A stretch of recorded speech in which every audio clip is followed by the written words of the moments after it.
명상가족 여러분 안녕하십니까?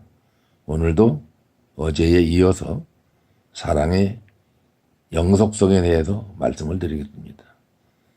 제가 이야기하고 있는 사랑은 우리가 소위 관계라 부르는 것과는 상관이 없습니다. 우리의 관계는 임의적입니다. 사랑은 영원히 관련되어 있으나 결코 관계를 일부러 만들지는 않습니다. 사랑은 연관을 맺습니다. 나무와 태양과 달과 바람과 사람과 동물과 지구와 광물질까지도 연관을 맺습니다. 사랑은 24시간 연관을 맺고 있으나 인위적인 관계를 일부러 만들지는 않습니다. 연관을 맺는 것은 강과 같습니다. 그것은 하나의 흐름입니다.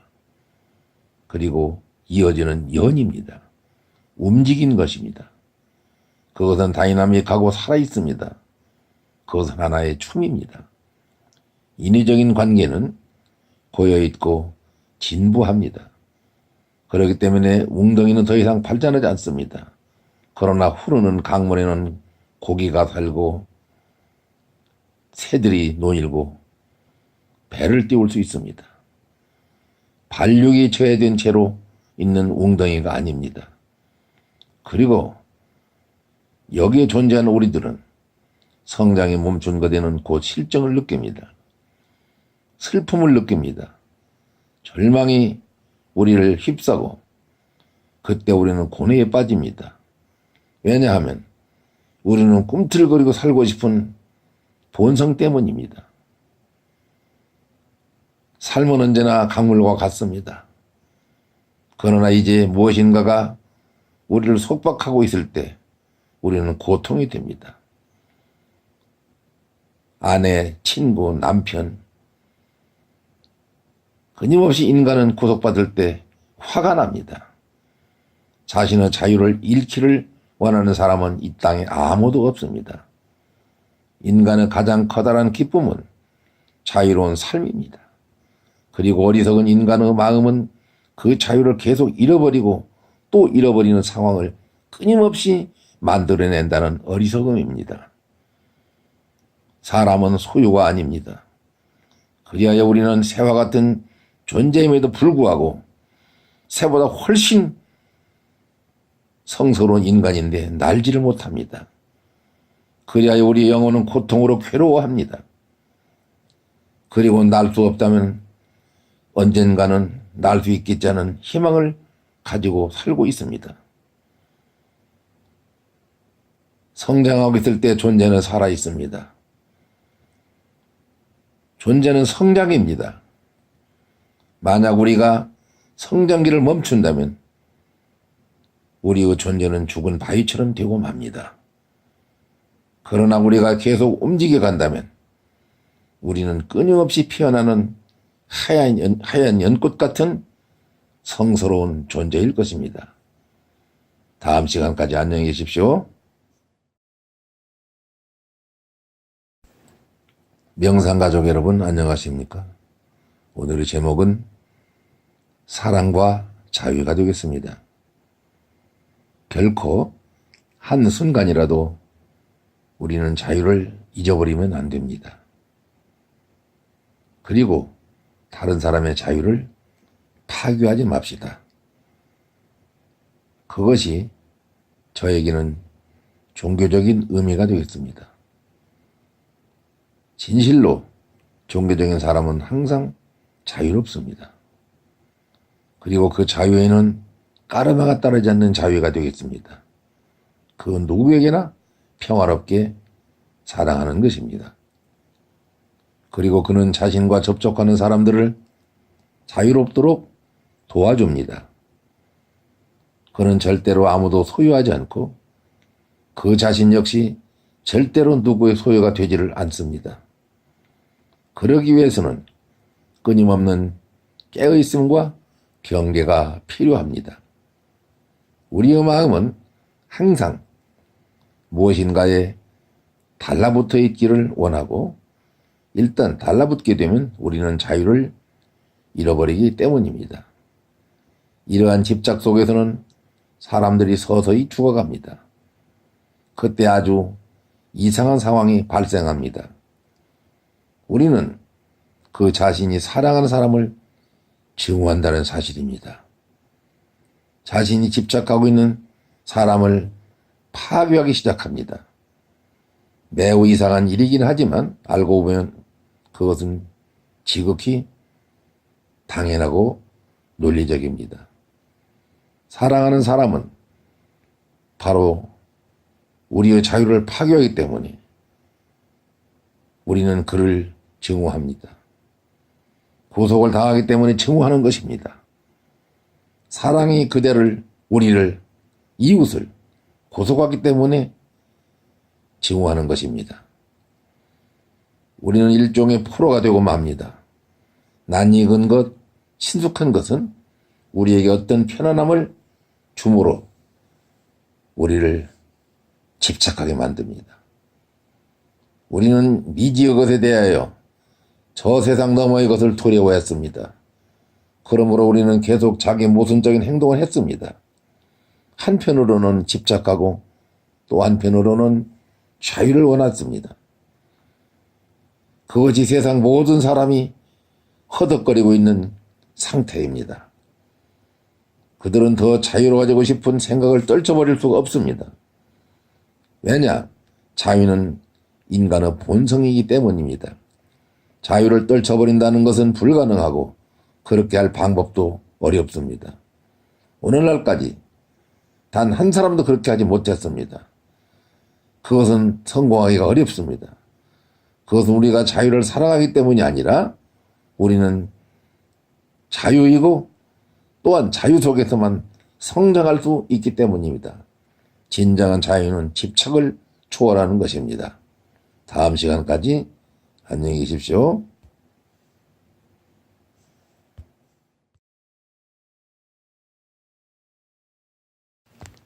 명상가족 여러분 안녕하십니까? 오늘의 제목은 바보상자의 유혹입니다. 사람들은 TV를 바보상자라고 부릅니다. 옳은 말 같습니다. 바보 기운이 있는 사람들만이 그 앞에서 하루 종일 시간을 보냅니다. 그러나 TV 자체는 그 앞에 앉아있는 사람들만큼 바보가 아닙니다. 그들이 계속 보고 있는 이유가 무엇입니까? 항상 똑같은 살인자들, 똑같은 폭력과 강간사건, 그리고 진부한 스토리들, 구태의연한 삼각관계들, 두 여자와 한 남자, 혹은 두 남자와 한 여자, 이 얼마나 어리석습니까? 같은 스토리를 계속 되풀이해서 써내는 사람들이 있고 그것들을 계속해서 보고 있는 많은 바보들이 이 뻔한 스토리한테 속고 있습니다. 그 속에 새로운 것은 아직까지 없었습니다. 우리 자신은 훨씬 더 흥미로운 것들이 많습니다. 우리 마음은 한층 더 광적이고 한층 더 창의적이고 풍부합니다. 우리가 계속해서 단순히 지켜보기만 한다면 우리 내면의 놀라움을 많이 발견할 것입니다. 그 놀라움을 금치 못할 것입니다.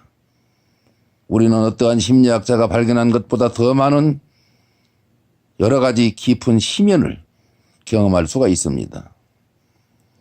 사람의 마음은 너무나 흥미진진합니다. 우리는 온갖 종류의 폭력을 휘두르고 온갖 살인을 자행합니다. 이것이 마음의 투쟁입니다. 그리고 우리는 마음속으로 죽고 싶을 때도 있고 살고 싶을 때도 있고 싸움을 하기도 하고 복수를 하기도 합니다. 이것이 마음의 장난입니다. 내면에서 이러한 사건이 발생합니다. 그러나 이러한 사념들을 그냥 계속 지켜보고 있으면 됩니다. 우리는 그 어떤 대가도 치벌할 필요가 없습니다. 마음의 장난들입니다. 그때 천천히 그리고 서서히 이 모든 장면이 결코 어느 날 사라지기 시작합니다. 우리가 좀 더 깨어 있을 때 이것들은 사라집니다. 우리가 좀 더 의식적이 될 때 우리는 거기서 풀려납니다. 그리고 어느 날 가장 놀라운 기적 속에서 우리는 일어납니다. 마음이 깨끗이 사라지고 거대한 허공이 나타날 것입니다. 지켜볼 것은 아무것도 없어집니다. 그때 우리는 절대 고독 속에 남겨집니다. 이것을 명상이라고 부릅니다. 그리고 그 고독으로부터 수천 송이의 꽃들이 피어납니다. 그리고 그때 삶은 아름답습니다. 진리의 꽃과 신성의 꽃들이 피어날 것입니다. 이 명상을 가슴속에서 느끼시기를 바라며, 그리고 많은 사람들이 이 경험을 하고 상담을 하고 간증을 합니다. 이 맥이 거의 다 통합니다. 다음 시간까지 안녕히 계십시오.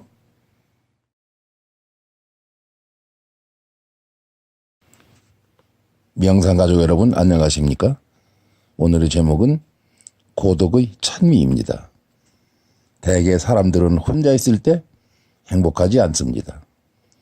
그들은 매우 허전함을 느낍니다. 무언가가 빠진 것처럼 느낍니다. 그들은 혼자서는 오랫동안 견디지 못합니다.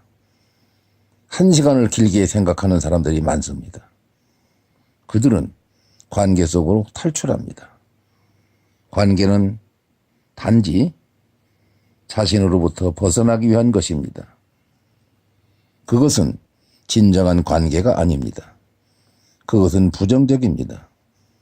남자는 단지 자신의 외로움을 달래기 위해서 여자와 사랑에 빠지고, 여자들도 자신의 외로움을 달래기 위해서 남자와 사랑에 빠집니다.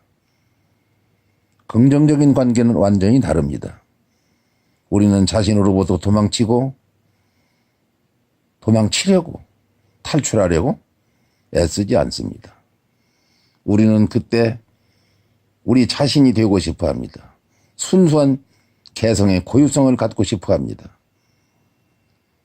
우리 자신의 고독을 사랑하고, 그리고 그 고독 속에서 홀로 있음을 기뻐하는 것입니다. 그리고 시간이 날 때마다 우리는 그 고독 속으로 들어갑니다. 그리고 고독 속에서 너무나 많은 지복이 생겨나서 그때 그것을 우리는 나누어야 됩니다. 그것은 하나의 짐이 되고 하나의 보따리가 됩니다. 축복의 소낙비를 가득 담은 먹구름이 됩니다. 그것을 쏟아내려야 됩니다. 대지가 비를 필요하지 않는지, 필요한지는 그때그때 상관할 일입니다. 그것을 쏟아내려야 되고 나눠야 됩니다. 오히려 이 축복을 너무 오래 혼자 가지고 있으면 짐이 됩니다. 나누는 것입니다. 명심합시다. 삶에서 가장 큰 짐은 우리가 큰 축복을 받았을 때의 경우입니다. 이 지복이 흘러 넘칠 때입니다. 냉장고가 넘치고 마음이 넘치고 의복이 넘치고 토지가 넘치고 돈이 넘칩니다. 나누어야 됩니다. 다른 것을 모두 지고 갈 수 있으나 축복은 반드시 결단코 나눠야 됩니다. 이 지복은 가장 커다란 짐이 됩니다. 감미롭지만, 은혜롭지만 이것은 산더미 같은 짐입니다. 이 축복을 나눠야 됩니다. 그때 혼자서는 그것을 지고 갈 수 없습니다. 미리 이 땅을 떠나기 전에 우리는 나눠야 됩니다. 우리 자신에게 함께 나눌 친구가 필요합니다. 이 축복을 나눌 친구가 필요한 것입니다. 그때의 관계가 비로소 긍정적인 관계가 됩니다. 나누지 못하는 것은 바보입니다. 그때 우리는 사랑 속에 빠지는 것입니다. 이게 진짜 사랑입니다. 이 사랑 속에서 우리는 샛별이 떠오릅니다. 이 사랑 속에서 축복이 더욱더 샘물처럼 솟아오릅니다. 이때 남성과 여성은 함께 사랑에 소생할 수 있습니다. 이것이 은희입니다. 다음 시간까지 안녕히 계세요.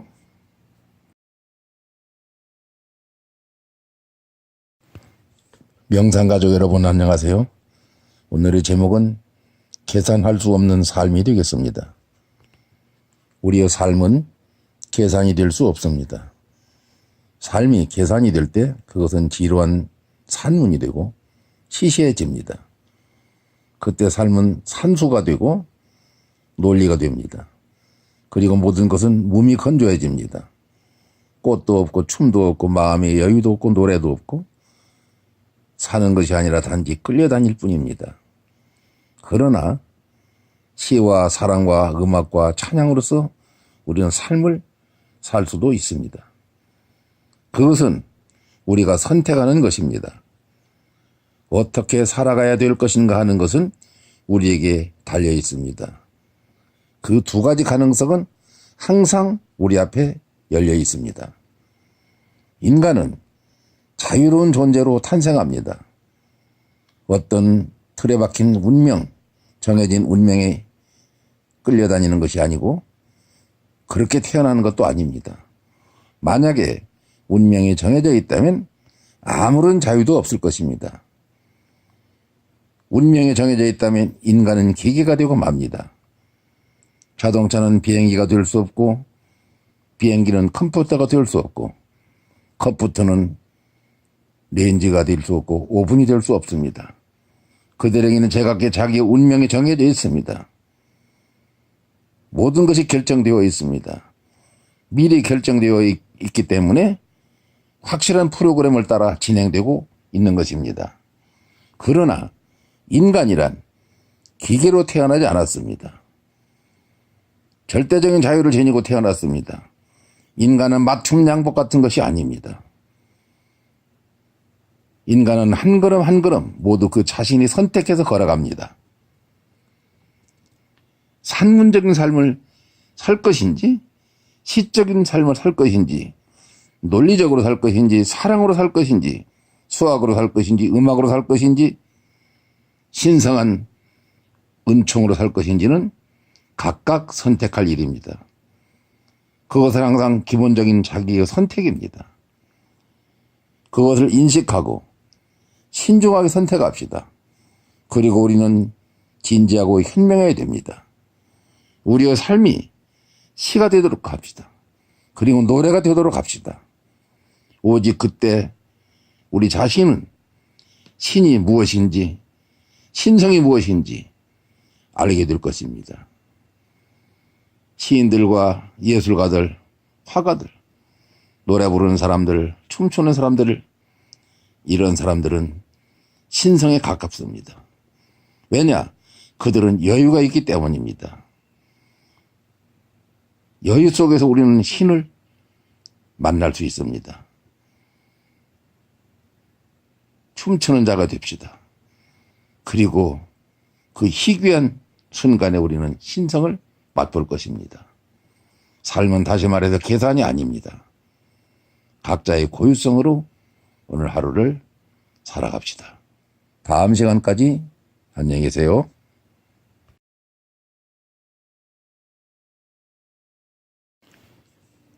명상가족 여러분 안녕하십니까?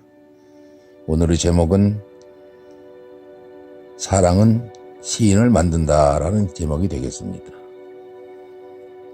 플라톤은 말했습니다. 사랑하는 순간만은 누구나 시인이 된다 그렇게 말했습니다. 사랑은 모든 사람을 실제적으로 위대한 시인을 만듭니다. 사랑은 모든 사람을 가수로 만듭니다. 사랑은 모든 사람을 춤꾼으로 만듭니다. 사랑은 모든 사람을 느긋한 명상가로 만듭니다. 사랑은 모든 사람을 아주 여유 있는 가슴으로 변형시킵니다. 만약 사랑이 우리를 시인으로 만들지 못한다면 어떤 것도 우리를 시인으로 만들 수 없습니다. 사랑은 우리 존재 속에서 완전히 새로운 차원을 열어줍니다. 사랑이 없다면 우리는 딱딱한 논리의 세계 속에서 한정적으로 살고 있을 것입니다. 일단 우리의 삶 속에서 사랑이 발생하기 시작하면 논리는 사라지기 시작합니다. 논리를 초월하게 됩니다. 그것이 논리적인 마음이 항상 사람을 광기나 맹목적이라 부르는 이유입니다. 논리는 사랑을 미친 것이나 눈먼 것으로 비난해 왔습니다. 이성적이 아니라는 단순한 이유만으로 논리는 사랑을 항상 비난했습니다.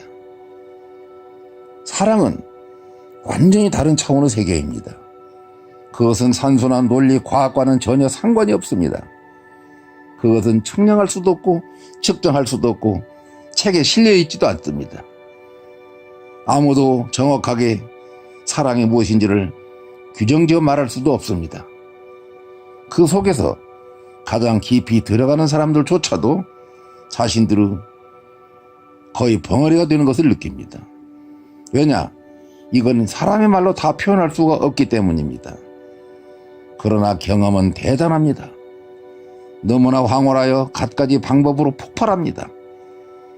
춤과 노래와 시, 그림, 온갖 종류의 창조력으로 폭발합니다. 사랑은 항상 창조적입니다. 위대한 노래입니다. 그리고 위대한 메아리와 외침입니다. 이렇게 파괴적이 되어 온 이유는 사람들에게 우리의 사랑, 에너지를 억압하도록 가르쳐 왔기 때문이었습니다. 그렇기 때문에 사랑을 억누르면 파괴적이 됩니다. 사랑을 표현하고 사랑을 창조적으로 만들도록 오늘 하루도 우리 자신의 내면을 걸음주고 물을 마시고 기도를 하며 두 손을 모아서 성숙시킵시다. 다음 시간까지 안녕히 계십시오.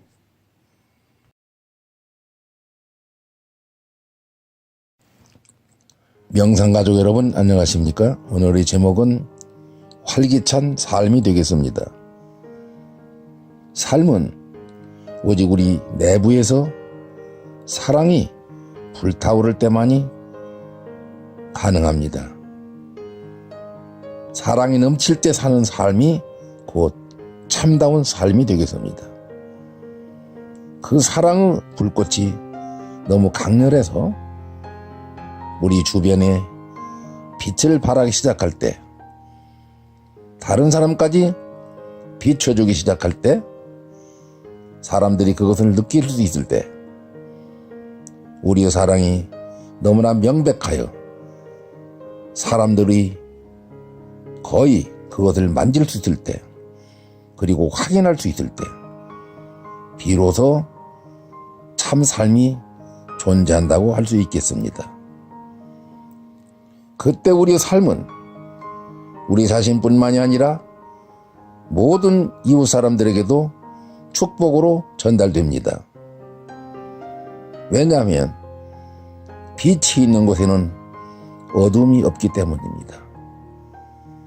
사랑이 전파된 곳에는 죄악이 소멸되기 때문입니다. 사랑이 전파된 데에는 가난이 물러갑니다. 성경 사도행전 2장에 보면은 그들이 핍절한 사람이 없었다고 되어 있습니다. 그들의 사랑은 적극적이었고 절대적이었습니다. 참된 인간은 항상 세상을 그리고 존재를 풍요롭게 만듭니다. 자기 자신만 잘 먹고 잘 사는 것이 아닙니다. 반드시 사랑은 나눔을 근거로 합니다. 그들은 많은 기여를 합니다. 그리고 우리가 뭔가를 이웃에게 기여하지 않는다면 그것은 결코 진정한 지복이라고 말할 수 없습니다. 우리는 이러한 존재에게 무엇인가를 기여하는 것을 통해서 우리는 창조자의 작업에 동참하는 것입니다. 하느님이 하실 일을, 신이 하실 일을 우리가 나누어서 하는 것입니다. 이때 우리는 창조자가 됩니다. 창조자가 된다는 것은 신의 일부가 되는 것입니다. 다른 길은 없습니다. 포도나무와 가지는 동질성입니다. 우리는 하나님의 씨앗들입니다. 하나님의 일부가 된 것입니다. 이 사랑은 영원합니다. 이것이 참 삶이 되겠습니다. 다음 시간까지 안녕히 계십시오.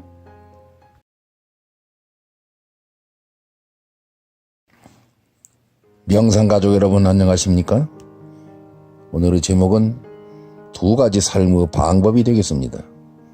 인간은 두 가지 방법으로 살 수 있습니다. 에너지가 고여있는 웅덩이가 되거나 역동적으로 흘러가는 에너지가 강이 되는 것입니다. 고여있는 웅덩이는 결코 자기 외에는 아무것도 알지 못합니다. 이러한 우물안의 개구리는 답답한 삶을 살 수 있습니다. 그것은 절대로 자신의 경계선을 넘어가지 못합니다. 이것이 에너지가 고여있는 웅덩이의 에고입니다. 그러나 강처럼 흘러가는 에너지는 우리가 항상 우리 자신을 초월할 수 있도록 도와줍니다. 그것은 끊임없는 초월 정신입니다. 그것은 저 큰 바다 대양을 향한 무한을 향한 경계선 저 너머의 움직임입니다.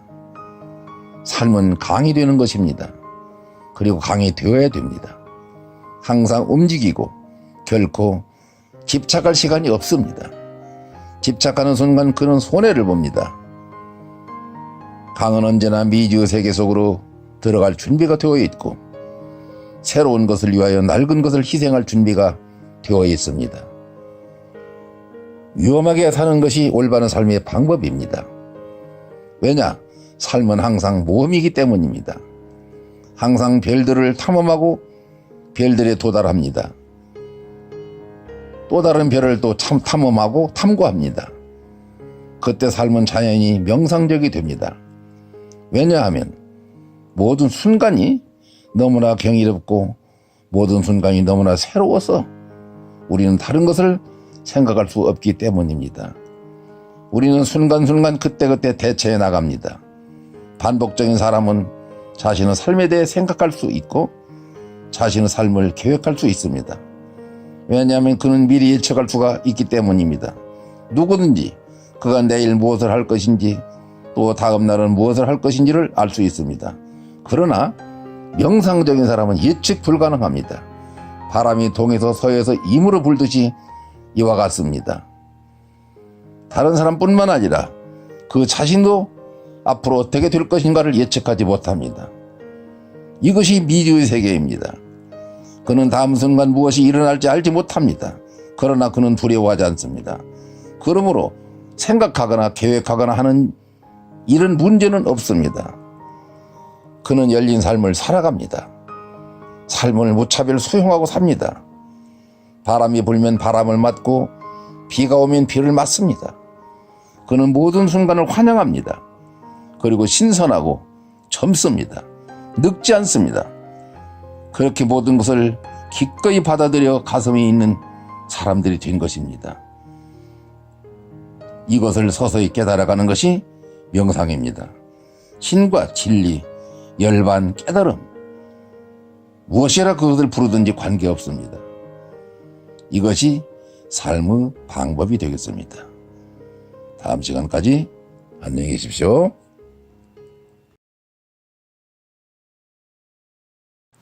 명상가족 여러분 안녕하십니까? 오늘의 제목은 핍박받는 진리가 되겠습니다.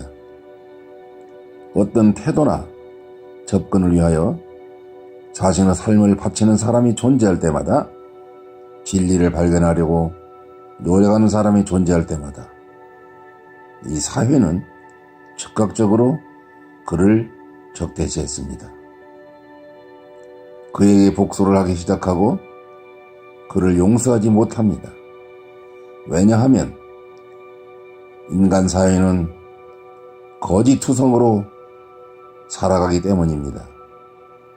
그러므로 진리에 몰두하는 사람들은 모두가 기득권의 위험이 되고 있었습니다. 때로는 박해를 당하고 왕따를 당하고 살해를 당하기도 했습니다. 인간은 언제나 그렇게 해왔습니다. 태초부터 가인과 아벨 때부터 지금까지 조금도 변하지 않았습니다. 오늘날도 마찬가지입니다. 다른 분야에서는 많은 발전이 일어났습니다. 기술적으로, 과학적으로 오늘날 인간은 훨씬 고등해졌습니다. 그러나 심리적으로는 여전히 원시적입니다. 그러나 한 가지 알아야 될 것은 진리 때문에 사람들이 진리를 탐구하는 사람을 괴롭히면 괴롭힐수록 진리에 대한 사람들의 사랑이 더 깊어지게 된다는 것입니다. 그때 우리들은 더욱더 구체화되기 시작합니다. 구도자들은 하나의 영혼이 되기 시작하고 중심을 가지기 시작합니다.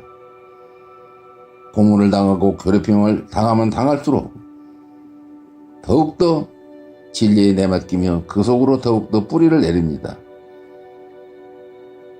예수가 그랬고 세례 요한이 그랬고 이사야, 엘리야, 많은 선지자들, 이런 사람들이 그렇게 살아왔습니다. 박해를 할수록 진리의 뿌리는 더욱더 깊숙이 내려지는 것입니다. 그러므로 이러한 정당성은 더욱더 확실해집니다. 왜냐하면 그것이 진리가 아니라면 사람들이 그 진리를 전파하는 사람들을 성가시게 할 이유가 전혀 없기 때문입니다. 만약에 아주 많은 사람들이 불안해하며 이 진리를 전파하는 사람들을 못 살게 군다면 그것은 바로 우리가 뭔가 중요한 것을 발견했다는 것을 말해줄 것입니다. 사람들은 진리만을 두려워하지 그 외에는 아무것도 겁내지 않습니다. 그러므로 진리는 세상의 빛이지만 세상의 칼이 되기 때문에 많은 사람들은 그것을 싫어합니다. 오늘날도 정의로운 사람들은 항상 박해를 받았습니다. 가짜 뉴스, 거짓 투성이들, 이중적인 삶, 강대국이 두려워 말 한마디 크게 하지 못하는 현실이 되었습니다. 정치도 마찬가지고 종교도 이것을 두려워합니다. 정의는 살아있습니다. 오늘도 정의와 진리의 소리에 귀를 기울이는 하루 되시기를 바라며 다음 시간까지 안녕히 계십시오.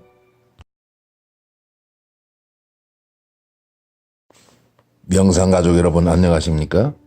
오늘의 제목은 내면의 탐구가 되겠습니다. 인간은 이상한 동물입니다. 인간은 모든 것을 탐험합니다. 에베레스트에도 가고 남극에도 가고 북극에도 가고 달에도 갑니다. 그런데 절대로 그 자신의 내면으로 들어갈 생각을 하지 않는 것입니다. 그것은 인간이 앓고 있는 가장 심한 질병입니다. 인간이 탐험하지 않고 내버려 두는 유일한 곳은 바로 자기 자신의 내면 세계입니다. 그러나 진정한 보물은 그곳에 있습니다. 자기 존재의 성지 속으로 들어가지 않는다면 인간의 삶은 단지 낭비일 뿐입니다. 사람은 이렇게 막대한 낭비를 하고 있습니다. 우리는 황금과 같은 기회를 매 순간순간 잃어버리고 있습니다. 그러나 우리는 황금의 기회를 잃어버리고 있다는 사실조차 깨닫지 못하고 살아가고 있습니다. 우리는 너무나 무의식적이어서 귀중한 것을 모두 내던져버리고 너무나 많은 사람들이 계속 보잘것없는 잡동사니들만 모으며 쓰레기더미에서 살아가고 있습니다. 계속해서 오래된 그림들을 모으는 사람들이 있습니다. 그것은 그림이 오래되면 될수록 훌륭한 것으로 생각하는 것입니다. 우표를 모으기도 하고 화폐를 수집하기도 합니다. 저도 한때 우표를 모으는 취미를 가지고 있었습니다. 그러나 그러한 온갖 종류의 어리석음이 계속될 때 우리 내면은 더욱더 감춰지고 우리 내면의 보물섬은 더욱더 깊이 숨겨져 매몰되고 있습니다. 이러한 것은 우리가 축복에 대한 가치관을 너무나 그릇되고 잘못된 방향에서 찾아가고 있는 어리석음 때문입니다. 찾을 만한 가치가 있는 유일한 보물은 우리 내면의 본성입니다. 진정한 모험은 우리 내부로 들어가는 것입니다. 일단 그것이 우리의 사명이 되면 무슨 비밀이 있더라도, 무슨 일이 있더라도 나는 나 자신을, 나는 나의 본성을, 나는 나의 존재를 발견해야 되는 것입니다. 나는 이번 삶의 기회를 놓치지 않겠다는 결심을 확고히 하고 우리의 에너지를 쏟아붓는다면 결코 실패하지 않을 것입니다. 아무도 실패한 적이 없습니다. 자신의 에너지를 내면을 참고해서, 내면을 찾아 헤매는 여정에서 쏟아낸 사람은 누구든지 항상 그 자신을 지금까지 발견했습니다. 이것이 신의 공평입니다. 내면으로 돌아갑시다. 다시 한번 말씀드립니다.